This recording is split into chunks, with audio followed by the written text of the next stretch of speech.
Você sabia que o Vasco da Gama esteve prestes a realizar uma das contratações mais impactantes de sua história recente fora das quatro linhas?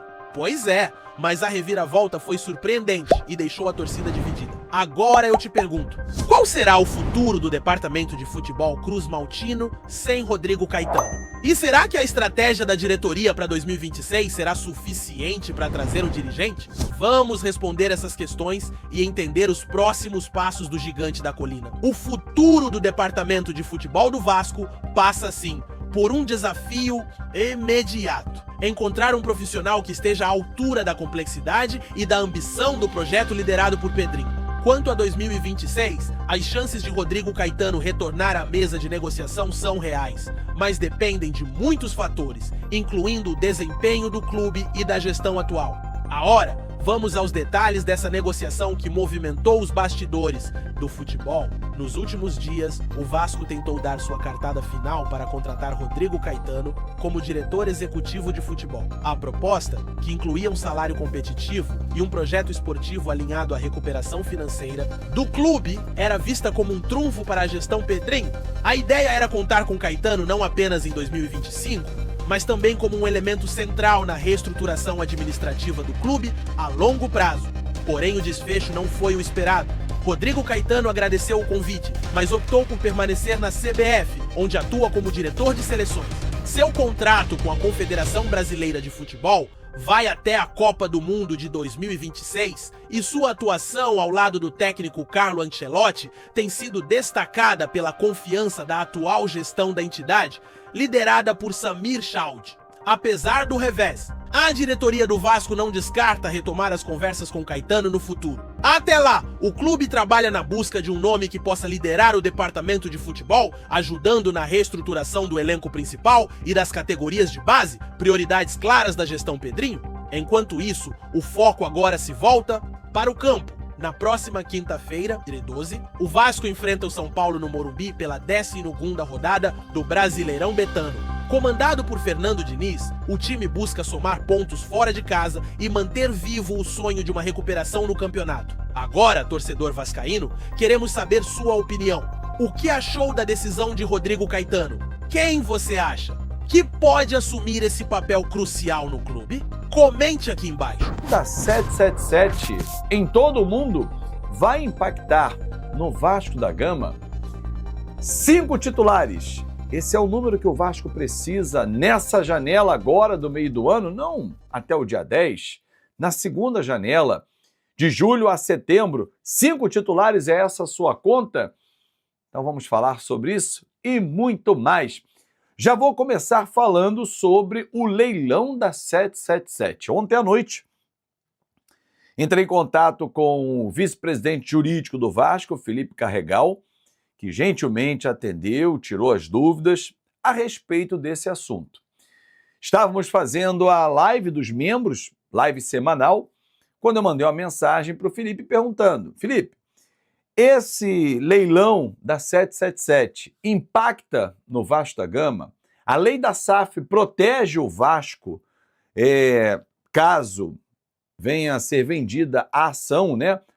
As ações venham a ser vendidas da 777, isso impacta diretamente no Vasco. E aí ele me ligou e a gente conversou e consegui esclarecer algumas questões.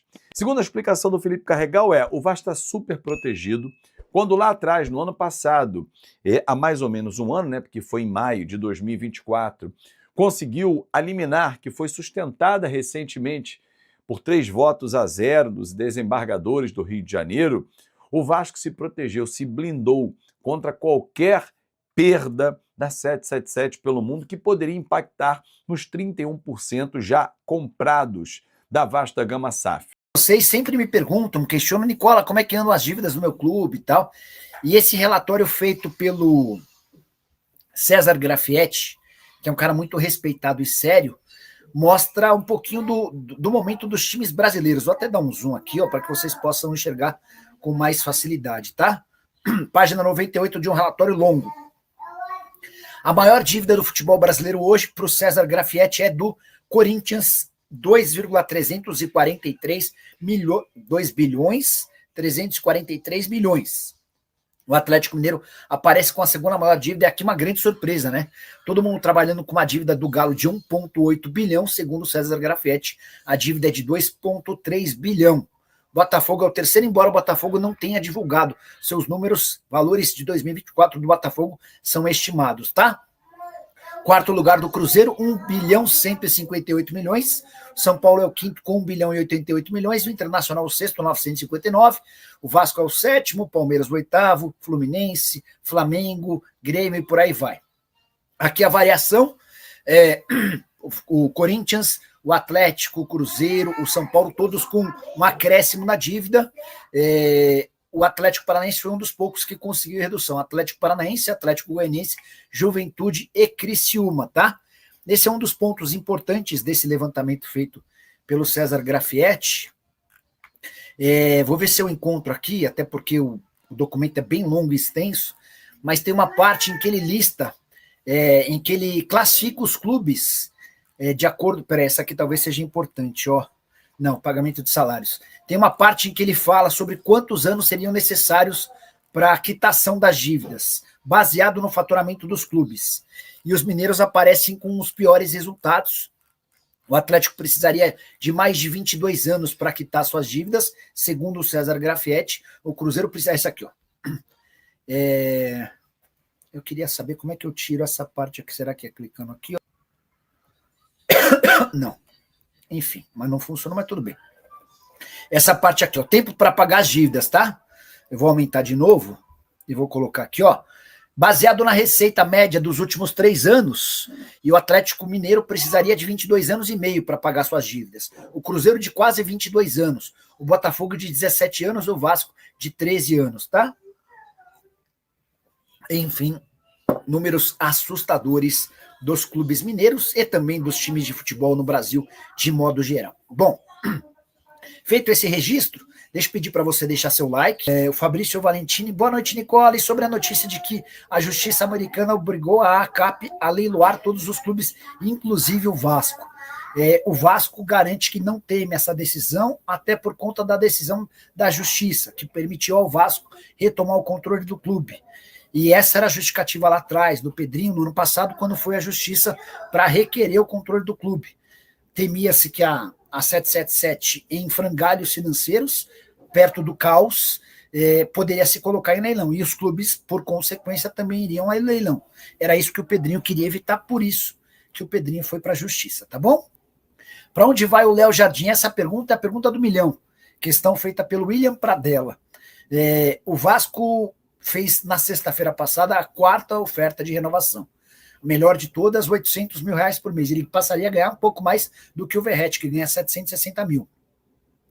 E o que as pessoas têm afirmado é que o Léo Jardim pediu R$1,5 milhão mensais. Hoje, nenhum goleiro de futebol no Brasil ganha R$1,5 milhão por mês. Então é a pedida que você faz sabendo que não vai rolar. O que eu sei é que o Palmeiras e o Cruzeiro monitoram ele há algum tempo e surgiu recentemente a informação de que o Fluminense também está de olho, tá? Fabrício Valentini, Bruno Costa, que participou da live, tá fechando com o Vasco. Pois é, Fabrício, a gente pôs o Bruno para falar outro dia com a gente, né?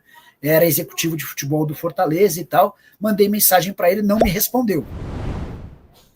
Eu até entendo, não entendo não responder, eu acho ruim, né? Eu acho que ele tinha que responder e falar, Nicola, qualquer coisa que eu falar agora pode me prejudicar. Então não vou falar nada, mas ele é uma das possibilidades. Ele e o Eduardo Freeland, que está trabalhando no Avaí. Eu sei que houve um contato com o Freeland, o Avaí sabe dessa negociação, mas eu não sei se o Bruno ou o Freeland, qual dos dois está na frente.